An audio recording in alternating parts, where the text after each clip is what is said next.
Every Disney park is full of hidden details, and the parks here in Tokyo are no exception. Unfortunately, if you're only visiting for a day or two, it can be easy to miss them.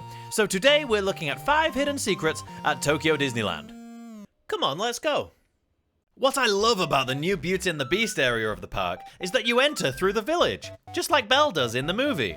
Cast members here will even greet you by saying bonjour. Bonjour! In the village, you can see Maurice's home, Gaston's tavern, and Belle's favourite bookstore, amongst others. We even see one of Maurice's new inventions being used to keep the ice cream cold. After making your way through the village, you'll find the Beast's castle. This magnificent facade has to be one of the best ride buildings ever made. It could easily sit at the centre of an entire park. After you cross the bridge and enter the castle, you'll take a tour in which you may notice some of the furniture behaving unusually. Eventually, you'll get to a pre-show with a huge Beast animatronic, which has this amazing expressive face, and he walks out. And then you see the Belle animatronic, which also walks. And then you get in the vehicle and you see be our guest, and then something there, which is honestly a little bit dull. But then you get to see them on the balcony, and then the castle gets attacked, and the Beast starts floating and magically transforms in front of your eyes. And then you get to the ballroom, and you see everyone in their weird human forms before ending the ride, an emotional wreck. I love that the music ends the exact moment that the vehicles dock up. When you walk away from the ride and you're seeing these unique views of the castle, you'll be thinking to yourself, isn't it so cool that there's a Figment ride in Tokyo too? You saw him in there, right? That's right. Every Epcot fan's favourite purple dragon turned popcorn bucket turned fig roll turned animated little is hidden in this ride. Back in the pre-show room, if you're lucky enough to be one of the first in, you'll see this dragon gargoyle guarding the hallway. Now, is this haunted dragon actually Figment?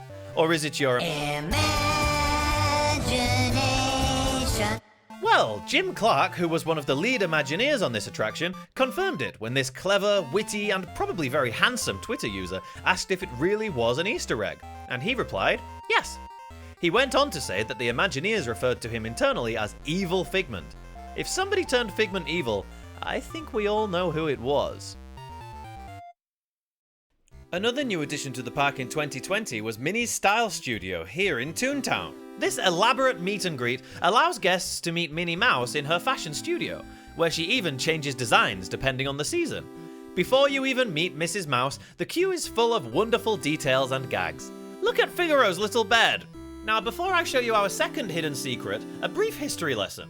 Tokyo Disneyland opened in 1983, full of rides and attractions from the 2 American parks. This included the Grand Circuit Raceway, think Autopia, and the Starjets, Astro Orbiter, raised up on a platform where it belongs. When the park added its largest ever expansion in 2020, these rides were sadly destroyed to make space for the Enchanted Tale of Beauty and the Beast, Baymax's Happy Ride, and Minnie's Style Studio. Back to the fun and fanciful queue to meet Minnie Mouse. Amongst all of the gags, you'll notice the classic polka dot paint joke, in which it is humorously suggested that spotty patterns come from a single pot of spotty paint. But look closely, and you'll spot these splodges of paint that are remarkably similar to the ride vehicles from the Starjets and Grand Circuit Raceway attractions that were once in this very spot. If you're enjoying the video so far, the subscribe button is just next to the like button. Moving from one meet and greet to another one, this time we're going to see Donald and Daisy Duck. Now, although I do love the queue for Minnie's Style Studio, I'm not actually a big meet and greets guy, and especially when I visit the parks alone, I tend to stick to the rides and shows. But one day, I was riding the Mark Twain riverboat along the rivers of America, enjoying this classic ride, which manages to be both relaxing and majestic at the same time. Looking over and enjoying the sights of Westernland and... hang on, there's an animatronic in there. Why is there an animatronic in there? I've never seen that before. What is it? It turns out despite being an annual pass holder and visiting tons of times, my avoidance of meet and greets made me miss this really cool animatronic. The tri-crested Tittertwill, or Funny Lucus Tittertwillus to give its scientific name, made its first appearance in the Disney comic Assignment Birdwatch way back in 1988, so it's pretty cool that they recreated this obscure character in animatronic form. If you want to see it, you can go along the Camp Woodchuck Greetings Trail to meet Donald and Daisy, and it's full of a lot of other cool details too. A special tip if you do visit is that you don't actually have to enter the queues for the meet and greets to see the animatronic. So if you're visiting, poke your head around here and meet the tri-crested Tittertwill. Right next to this meet and greet is the iconic runaway mine train coaster, Big Thunder Mountain. Big fans of this classic coaster will be aware of its primary designer, Tony Baxter.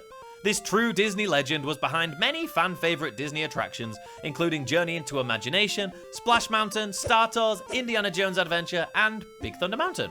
In fact, in the version of the ride at Magic Kingdom, they added Tony's likeness into the queue under the name Barnabas T. Bullion, itself based on the characters and stories Baxter had developed for the sadly never-built Discovery Bay, which itself would go on to serve as inspiration for Mysterious Island at Tokyo DisneySea next door. Well, in Tokyo Disneyland, Mr. Bullion is absent, but the park still found a way to honour this influential Imagineer. To spot this, you'll actually have to ride the Western River Railroad. As you get the wonderful view of Big Thunder Mountain whizzing by, and before entering the tunnel to the Primeval World diorama, if you look to your left, there are some crates, with one of them clearly labelled T. Baxter. Speaking of the Western River Railroad, interestingly, Tokyo Disneyland is the only Disney train to only have one station.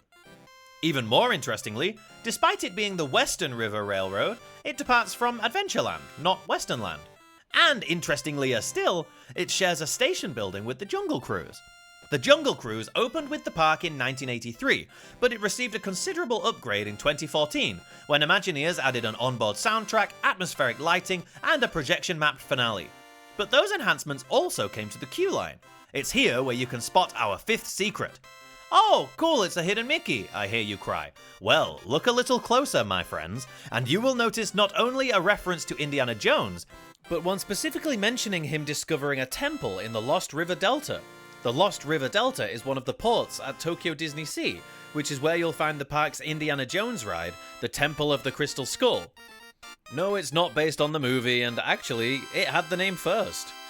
Now, I know what you're thinking. DisneySea, isn't that supposed to be the most beautiful theme park in the world?